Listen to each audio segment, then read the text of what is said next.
Imagine being told you have 6 months to live.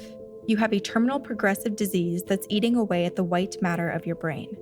You'll soon lose your ability to speak, walk, feed yourself, and eventually, you'll slip into a coma and die. No one has ever survived this. Surely you won't either. As the months progress, the doctor's warnings come to fruition. You slip into a pseudo-coma, laying there in total darkness for months. The nurses chat about their bad dates in front of you, flip through television channels, and discuss the certainty that your death will soon be here. They don't know that you can hear them. They're certain you're no longer in there. Friends and family visit less and less. Now your only visitor is your wife. A wife who is certain you'll never recover, and who begins to whisper strange admissions in your ear. It is here, helpless in your hospital bed, that you realize what may have gotten you here in the first place. The scariest thing in your room is no longer the potential of dying, but rather the person sitting right next to you.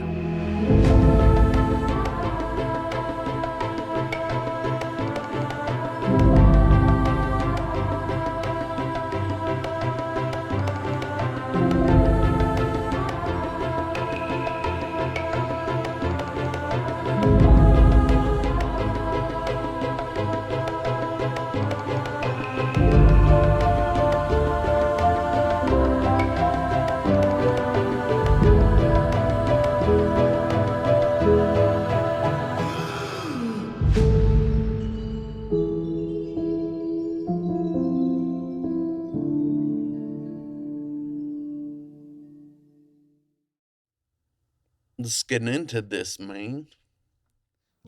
This is Jake Haendel, in the building where he and I first met. We lived in the same apartment complex in Boston. I had walked onto the elevator and asked how he was doing, a cordial hello to a neighbor I didn't know. Not good. This sort of raw and honest answer describes Jake well. While Jake didn't feel great in that moment, what he was accomplishing was miraculous. For the first time in 4 years, Jake was standing, holding onto his walker, hands gripped and arms strained. The problem being, he was only supposed to go a short distance, and now he was stuck alone in the elevator. After helping him to his apartment and Jake repeating that I saved him, which is certainly a hyperbole, we parted ways. The next time we spoke was 2 months later, and Jake told me his story. A story involving drug deals, death sentences, medical miracles, and more than one suspected murder attempt. A story of survival, with Jake being the only person in the world to ever make it out alive. What happened to Jake was so astonishing, it felt implausible. Every detail trumped the next, and rarely could I predict what was coming. It felt like a Jordan Peele movie, and I just couldn't understand how Jake was now sitting here, drinking beers with me on our rooftop and describing his life events with such nonchalance. If what Jake was telling me was true, this could alter the medical world as we know it, change people's lives forever, and unlock the answers to phenomena we don't have explanations for, things we deem supernatural. I couldn't understand how no one was talking about this, how Jake's face wasn't plastered on the cover of every medical journal, and how his inbox wasn't flooded with inquiries from true crime documentarists. But his story is convoluted. The timeline of events is a bit of a complex web, and the few journalists who have spoken to Jake in the past have sometimes struggled to follow the story. But I needed to know more. And so for the following months, I set out seeking answers. The first question I needed to answer was, how did Jake get here in the first place? This is Blink. I'm your host, Corinne Vienne. I'm Jake Haendel. This is my story.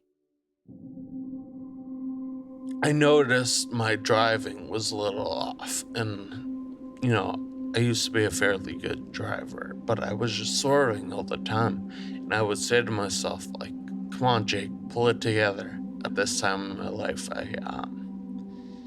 I was doing a lot of drugs, and a lot of reasons in my life to make me swerve at the wheel or act weird, but this was not baseline at all.